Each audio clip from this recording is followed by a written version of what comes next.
Meskipun Ash Ketchum dari anime Pokemon belum berhasil menangkap semua Pokemon, ia setidaknya berhasil menangkap beberapa Pokemon yang cukup langka dan bahkan sangat langka selama bertahun-tahun. Ia telah menangkap Pokemon Shiny, Pokemon Mythical, Pokemon Fossil, dan banyak varietas lainnya dalam perjalanannya. Bahkan beberapa Pokemon ini memang sudah langka sejak awal ya kan? Sementara kelangkaan Pokemon lainnya juga baru terlihat kemudian setelah ia menggunakannya. Faktor yang membuat sebuah Pokemon atau seekor Pokemon gitu langka bisa sangat beragam. Tetapi umumnya itu berarti mereka sulit ditemukan atau memiliki ciri-ciri yang hanya dimiliki oleh beberapa anggota spesiesnya dan hanya dapat dimaksimalkan oleh pelatihnya juga. Kita mulai dari yang paling sederhana terlebih dahulu. Jadi kalau begitu mari langsung saja kita masuk ke daftarnya. Let's go! Infernape. Ketika Ash pertama kali bertemu Infernape, ia hanyalah seekor Chimchar yang berada di bawah kepemilikan rival Pokemon terkejamnya yaitu Paul. Paul yakin Chimchar memiliki kekuatan rahasia, tetapi akhirnya ia menyerah karena dianggap lemah, sehingga Ash mengadopsinya. Chimchar sebenarnya memiliki kemampuan yang kuat yaitu Blast, yang terkadang membuatnya mengamuk dalam situasi berbahaya.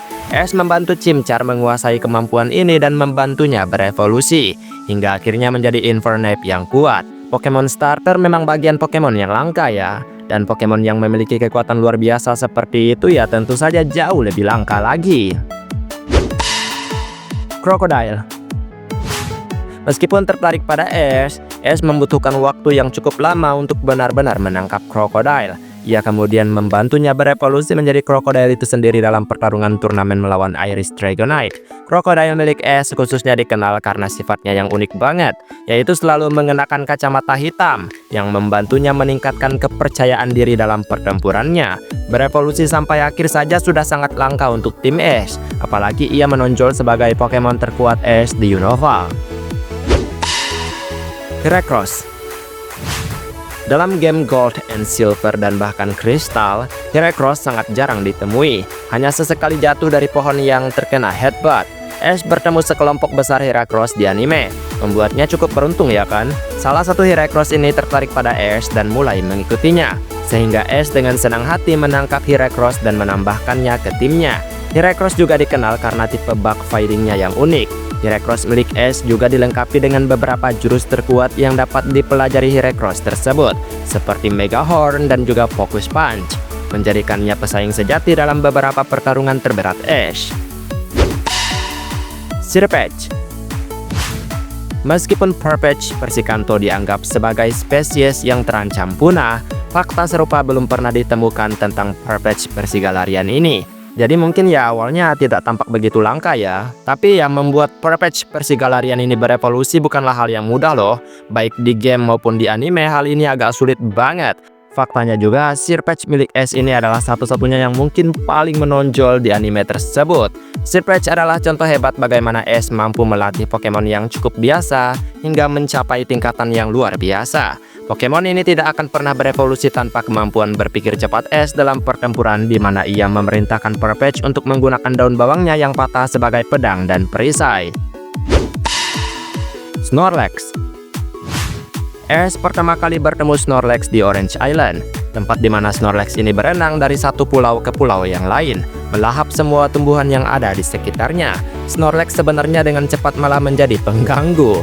Ash dan rekan-rekannya harus mencari cara untuk menghentikannya, dan cara termudah untuk melakukan atau menghentikannya ya tampaknya adalah dengan menangkapnya. Dan Snorlax pada akhirnya adalah salah satu Pokemon terkuat Ash, dilengkapi dengan jurus-jurus ampuh seperti Hyper Beam gitu. Dalam game Red and Blue, hanya ada 2 Snorlax yang bisa ditangkap.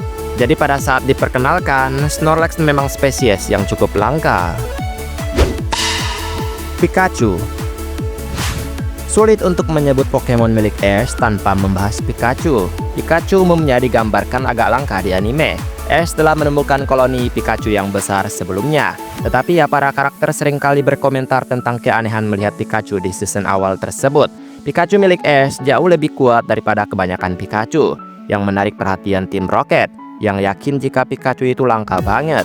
Dalam Pokemon Journey, Pikachu membuktikan bahwa ia memiliki kemampuan khusus Jajan Tamaxing yang hanya bisa dilakukan oleh beberapa Pokemon dari spesies yang sama, menjadikannya Pokemon yang bahkan lebih langka daripada sebelumnya lagi ya kan. Kekuatannya saja sudah cukup langka, ini tambah Jajan Tamax semakin langka.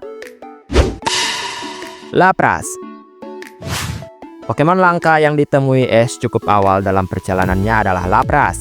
Ash menemukan Laprasnya di Orange Island, tempat ia dipisahkan dari kawanannya. Dalam entry Pokédex, Lapras sering digambarkan sebagai spesies yang terancam punah, khususnya karena perburuannya yang berlebihan hingga hampir punah gitu. Ash akhirnya melepaskan Lapras kembali ke alam liar setelah masa tugasnya di Orange Island berakhir, terutama karena kawanan Lapras juga membutuhkannya. Lapras milik Ash akhirnya menjadi pemimpin kawanan dan muncul kembali beberapa kali, termasuk di episode-episode terakhir petualangan Ash itu sendiri. Gible. Gible adalah Pokemon yang dikenal sebagai pseudo legendary, yang biasanya sih memang sangat kuat dan cukup langka. Ash hanya memiliki beberapa Pokemon seperti ini, dan salah satunya ya tentu saja adalah Gible. Ash bertemu Gible di wilayah Sinnoh, tempat ia menemukannya saat masih menjadi Pokemon liar yang sedang mempelajari Dragon Meteor. Setelah Ash menolongnya, Gible memutuskan untuk mengikutinya, dan Ash pun menangkapnya. Tapi ya Gible milik Ash ini sudah disimpan di laboratorium Profesor Oak. Ya sayang banget sih, Gible tersebut tidak pernah berevolusi juga. Padahal kalau berevolusi ya potensinya besar dan pasti makin langka dan makin kuat. Dragonite. Di awal Pokemon Journey, Ash dan Goh bertemu seekor Dragonair yang kesulitan terbang dan mereka membantunya belajar tarian naga agar bisa berbaur dengan teman-temannya. Kemudian, Dragonair pun berevolusi menjadi Dragonite untuk menyelamatkan Ash dari tim Rocket. Berkat ikatan yang terjalin di antara mereka, Ash memutuskan untuk menangkap Dragonite dan menjadikannya bagian dari timnya tersebut. Dragonite adalah salah satu contoh tertua Pokemon pseudo legendary dalam dunia Pokemon itu sendiri. Jadi, Dragonite tidak hanya sangat kuat, tetapi Dragonite dan pra-evolusinya selalu menjadi Pokemon tersulit untuk ditangkap di setiap game yang menampilkannya. Gengar. Pokemon yang berevolusi sepenuhnya tidak umum di alam liar. Di anime mungkin tidak begitu ya, tapi penemuan Gengar oleh Ash sudah cukup menarik. Gengar ini awalnya ditangkap di laboratorium, tempat ia sedang bermain-main gitu. Yang ternyata ia punya kenangan di tempat tersebut, tapi kenangan tersebut menyedihkan. Ciri khas Gengar Ash yang paling menonjol adalah kemampuannya untuk melakukan Jajan Tamax.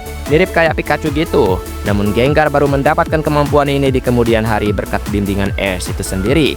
Gengar memainkan peran penting dalam kemenangan Ash di turnamen Master Egg dengan kemampuan Jajan Tamaxnya yang langka juga. Dan itulah beberapa Pokemon Ash yang cukup langka gitu ya. Ini hanya bagian pertama, yang belum disebutkan secara spesifik langka banget akan aku bahas di bagian berikutnya ya teman-teman. Baiklah sampai di sini video hari ini. Maaf jika ada kesalahan kata atau mungkin ada kalimat yang kurang tepat, mohon bantu koreksi ya teman-teman.